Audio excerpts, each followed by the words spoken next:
Та бүхэнд энэ өдрийн мэндийг хүргэе. Замун цэгтагийн Говьсөнбөр аймагт дахь цэгтаг хэлсэн замун цэгтагийн засгийн дарга төдөрөнд амар санаа.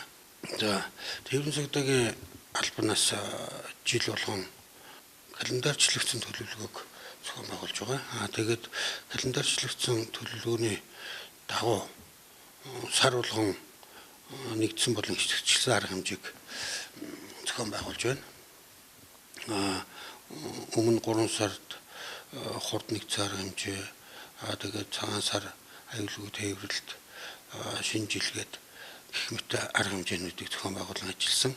Энэ 4 сард бол урьдчилан сэргийлэх чиглэлээр мотоцикл нэгдсэн арга хэмжээ, техник замын зохион байгуулалтын чиглэлээр ачааны автомашины бүрэн бүтэн байдал, ачаа тээвэрлэлт гэсэн хэсэгчлсэн арга хэмжээг зохион байгуулан ажиллаж байна. Ачааны автомашины бүрэн бүтэн байдал, ачаа тээвэрлэлт нэгдсэн арга хэмжээний хүрээнд орон нутгийн зам болон олон улсын чанартай авцамаар дамжин өнгөрж байгаа тээврийн хэрэгслүүдэд хяналт шалгалтыг замын хөдөлгөөний дүрэн болон стандартад заасны дагуу хяналт шалгалтыг зохион байгуулан ажиллаж байна.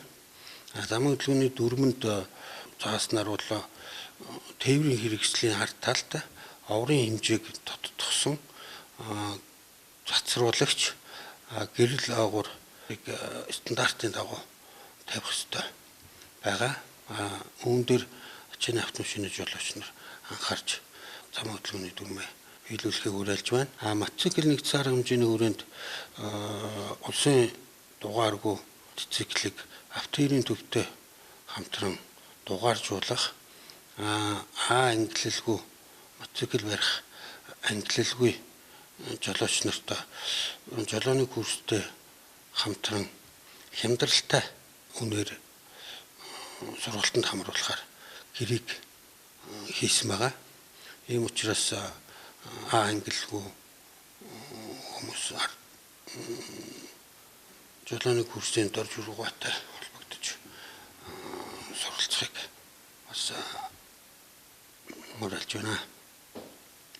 За мөн налах чойрын чиглэлийн автозам сая 4 сарын 15-наас эхлээд хаагдсан. Үүний дагуу 3.5 тонноос дээш ачааны автомашин, 8 үнийн судалтай, 8 үнээс дээш судалтай автомашинууд Төв аймгийн замаар явах болсныг мэдгэж байна.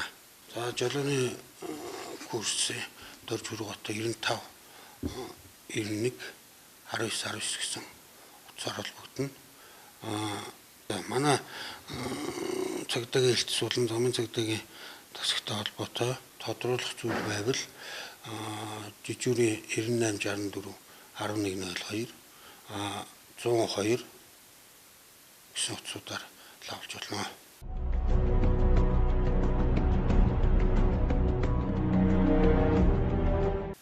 За сайн байцгаана уу та бүхэнд энэ өдрийн мэндийг хүргье. Цагдаагийн ерөнхий газрын мөрдөн байцаах албанаас заллин бусдыг заллах гэмт хэрэг сүүлийн жилүүдэд нэлээд өсөж байгаатай холбогдуулан заллин арга хэмжээг улс орон дээр 2019 оны 4 сарын 15-наас 4 сарын 30-ны өдрүүдэд зохион байгуулж байгаа байлаа. Эдийн засгийн хямрал болж байгаатай холбогдуулан сүүлийн жилүүдэд заллах гэмт хэрэг нь нэлээдгүй их өсөх хандлагатай байгаа. Заллах гэмт хэрэг дотроо бусдын Facebook хаягт нууцаар нэвтрэн бусдаас мөнгө авсан хэрэг, мөн сүлжээний тодтголтой олон шаталт маркетинг пирамид тогтолцооны луйрын аргаар бас мөнгийг нэлээдгүй залж авсан хэрэгүүд хамгаалж байгаа. Мөн гадаад улс руу зорчих виз гаргаж өгнө хэмээн урьдчилгааны мөнгө авч бусдыг заллах гэмт хэрэг ихээр гарч байна. Заллах гэмт хэрэг нь 2017 онд өмнөх оноос 38.4% өссөн бол 2018 онд 2017 оноос 79.3% өссөн. Харин 2019 оны эхний 3 сарын байдлаар улсын хэмжээнд 2150 гэмт хэрэг бүртгэгдсэн. 2018 оны 1-р улиралтай харьцуулахад 19.5%-аар тус өссөн үзүүлэлттэй байна. Энэ төрлийн гэмтэргээ улмаас хохирлын хувьд мөнгөөр илэрхийлэгдэх боловч мөнгөөр илэрхийлэгдэхгүй хохирлууд байнга гарсаар байдаг. Үүнд бол аргэр найз нөхөд таагүй уур амьсгал төрөх одоо бизнесийн хамтрагч нь үл итгэлцэл ойлголт төрөх зэрэг таагүй уур амьсгалууд төрдөг.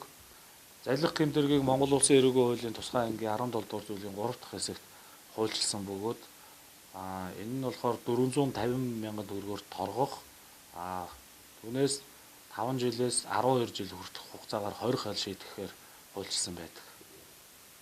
Хэрвээ таны Facebook хаягаар найз нөхөд ах トゥ хамаатан салбарын хүнээс мөнгө гуйсан тохиолдолд та тухайн хүнтэйгээ бол заавал эргэж утсаар холбогдож ээж үнэн зөв хэсэгт нь бол дүгнэлт хийх нь зүйтэй.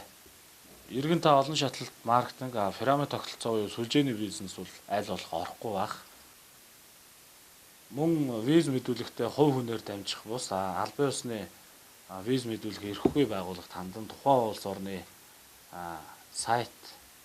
сайтаар дамжуулан мэдээллээ нягтлан шалгах шаардлагатай байдаг.